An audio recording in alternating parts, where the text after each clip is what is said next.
Assalamualaikum warahmatullahi wabarakatuh. Selamat pagi anak ibu semuanya. Alhamdulillah, semoga semuanya dalam keadaan sehat walafiat. Amin ya robbal alamin. Baiklah anak ibu, pagi hari ini kita akan melanjutkan pelajaran kita, yaitu pelajaran SBDP di tema 2. Ini Bu ambil subtema 1, 2, dan 3 dengan materi tari kreasi daerah. Sebelum pelajaran dimulai, mari kita sama-sama buka dengan membaca basmalah. Bismillahirrahmanirrahim. Silahkan dibuka buku panduannya, boleh LKS, juga boleh buku paket untuk memudahkan dalam memahami materi yang akan Ibu terangkan.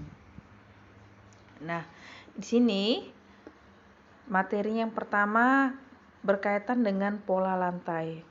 Pola lantai tari tunggal berpasangan dan berkelompok. Nah, jadi bentuk tarian itu ada 3. Yang pertama namanya ada tari tunggal, ada berpasangan, dan ada juga kelompok. Nah, ini ada kelompok. Nah, setiap bentuk dapat memiliki pola lantai yang berbeda-beda. Kita lihat. Yang pertama, tari tunggal.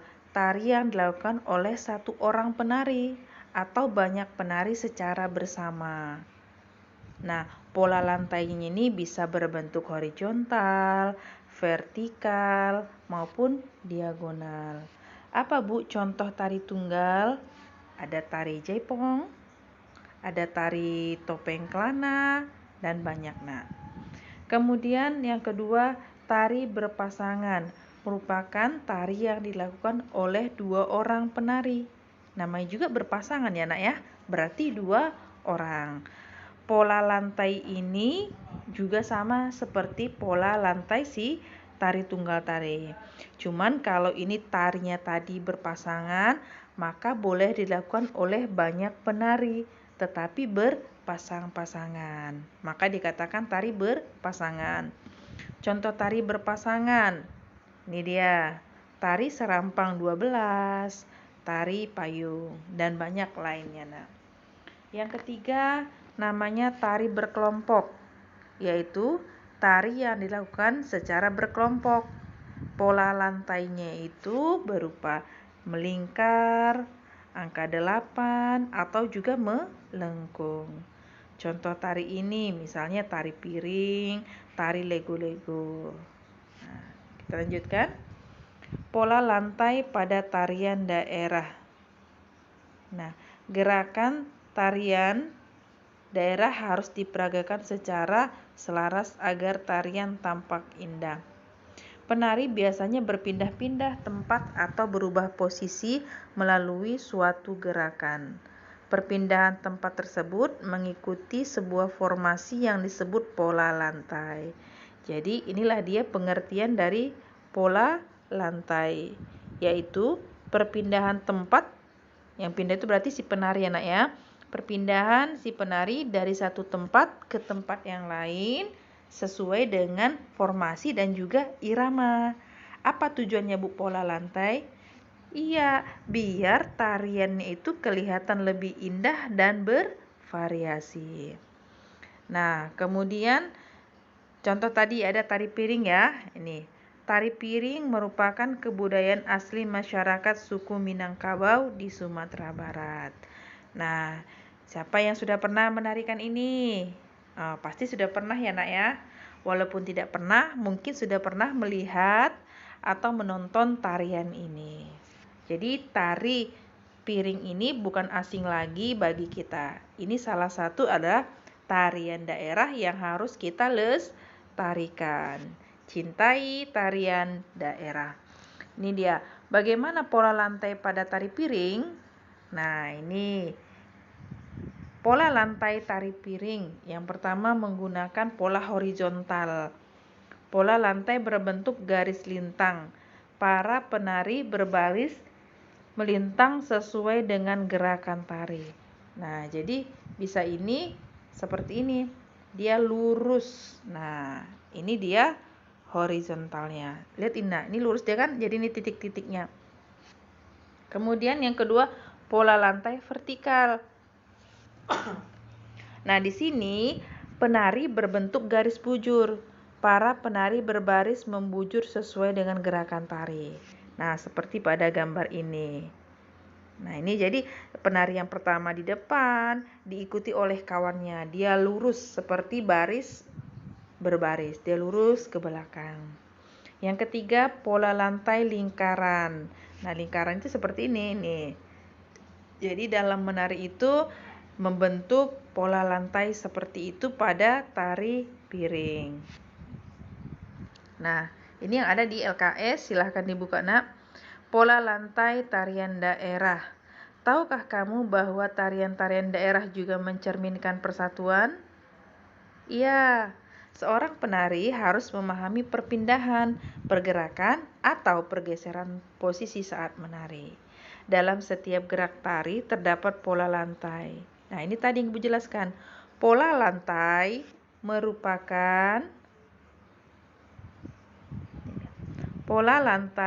merupakan jalur garis lantai yang dilewati penari.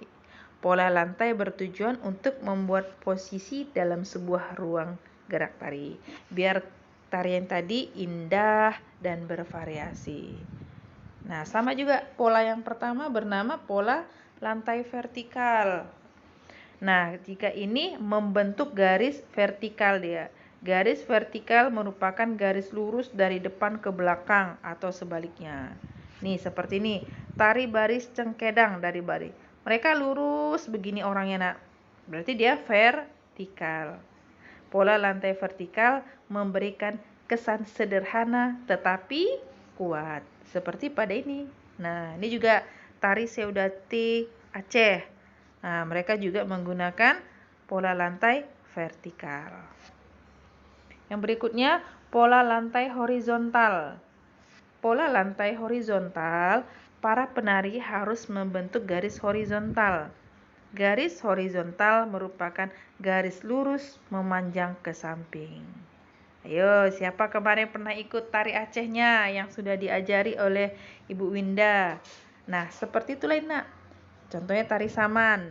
Mereka lurus seperti sholat, saf sholat. Itulah dia kalau horizontal. Contohnya lagi, tari ngura dari Nusa Tenggara Barat. Mereka horizontal, lurus seperti saf sholat. Kemudian pola lantai diagonal. Pola lantai diagonal, para penari berbaris membentuk garis diagonal. Garis diagonal merupakan garis menyudut ke kanan atau ke kiri. Tari yang berpola lantai diagonal misalnya tari gending Sriwijaya dari Sumatera Selatan. Jadi yang dikatakan diagonal dibentuk sudut begini nak. Nah, jadi sudut dia. Kalau seperti ini, disinilah dia sudutnya. Ini kan kalau ditarik gini nak. Nah, boleh menyudut ke kanan, boleh menyudut ke kiri. Nah, coba kita perhatikan ini, tentukan pola lantai pada tarian di bawah ini. Coba lihat. Yang pertama ini tari gending Sriwijaya. Bentuknya menyudut. Nah, bentuknya sudut seperti ini. Maka ini pola lantainya apa nak? Pola lantai menyudut yang tadi. Nah, kemudian yang coba kita balikkan dulu biar anak ibu ingat. Nah, ini tadi. Pola lantai diagonal. Pola lantai horizontal, vertikal. Ingat ya, yang menyudut itu namanya diagonal. Jadi ada 3. Nah, kembali. Yang ini namanya pola lantai diagonal. Yang kedua, mereka berbaris ke depan semuanya begini. Maka pola lantai vertikal. Iya, vertikal. Yang ini tari kipas Pakarena. Dia agak melengkung dia sedikit itu anak ya. Agak melengkung dia. Hampir mau seperti lingkaran kalau ini. Yang 4 ini tari Tarik Phuket dari Aceh. Iya, dia garis lurus. Atau horizontal. Nah, pola lantai tarian daerah. Apakah kamu masih ingat pada subtema 1 mempelajari jenis-jenis pola lantai? Masih ingat lah. Tari indang merupakan sebuah tarian yang berasal dari mana, Nak? Dari Sumatera Barat. Dalam melakukannya, seorang penari harus menyesuaikan dengan musik, dengan jumlah penari pada pola lantai tarian yang telah ditentukan. Perhatikan berikut ini. Nah, ini dia tari indang. Dari mana, Nak? Minangkabau, Sumatera Barat. Ayo, siapa dari Sumatera Barat? Iya, pasti banyak ya, Nak ya. Nah, ini dia. Ini di gambar ini diperlihatkan 2, 4, 5. 5 orang anak laki-laki sedang menari. Tari indang dikenal juga sebagai tari dinding bak dinding. Ini yang sering kita bilang ya. Mau tari apa? Tari dinding bak dinding. Meskipun tarian ini mempunyai persamaan dengan tari saman di Aceh, tapi gerakan indang lebih variatif. Dalam pelaksanaannya, tarian dimainkan secara berkelompok.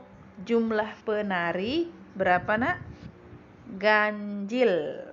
Jadi jumlah penari tarinya ini ganjil. Sesuai namanya, tarian ini juga dimainkan dengan indang. Jadi ada alatnya, Nak ya, indang. Indang merupakan alat sejenis rebana yang berbentuk lonjong. Pakaian yang digunakan juga pakaian khas Minangkabau. Gerakan tari indang dinamis dan bervariasi, maksudnya bermacam-macam, berubah-ubah. Tari indang berpola lantai horizontal, kemudian membentuk garis lurus ke samping. Indangnya diletakkan di mana saat menari, Nak? Di depan penari. Nah, oke. Ingat ya, kalau tari indang ini orangnya harus ganjil, berbentuk dia horizontal. Nah, jadi itu saja untuk materi hari ini. Untuk lengkapnya nanti boleh anak ibu baca buku paketnya yang di LKS maupun yang di buku paket. Insya Allah tujuannya sama, hanya kata-katanya yang berbeda. Untuk hari ini, tugas mandirinya dikerjakan secara online ya, Nak. Hanya boleh 1 kali mengerjakan. Link dan token tugasnya Ibu share di grup ini setelah video pembelajaran ini dipelajari. Soal berbentuk pilihan berganda sebanyak 20 soal. Poin 1 soal 5. Jadi kalau anak ibu benar semua 20 soalnya berarti nilainya 100. Nanti kalau dia benarnya 18, kalikanlah 18 kali 5. Begitulah nilainya. Soal ibu ambil dari LKS tema 2, subtema 1, 2, dan 3. Jadi bisa anak ibu lihat yang di LKS itu soal-soalnya. Nah, pelajari aja dari situ. Nanti kalau sudah jawaban anak ibu benar, selesai mengerjakan, pindahkan jawaban anak ibu. Batas mengerjakan soal online ini pukul 22 atau jam 10 malam. Lewat dari jam itu, Nak, link otomatis tertutup pukul 22.01. Jadi, bagi yang tidak mengerjakan tugas mandiri ini, mohon maaf, tidak ada nilainya.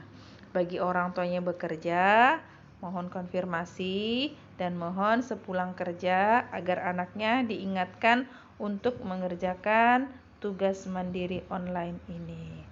Karena kita sebentar lagi akan mid semester, jadi anak ibu sering mengulang pelajaran, sering membaca. Kerjakan soal latihan apapun yang ada di LKS maupun buku paket, walaupun tidak disuruh oleh gurunya. Tujuannya biar anak ibu lebih memahami.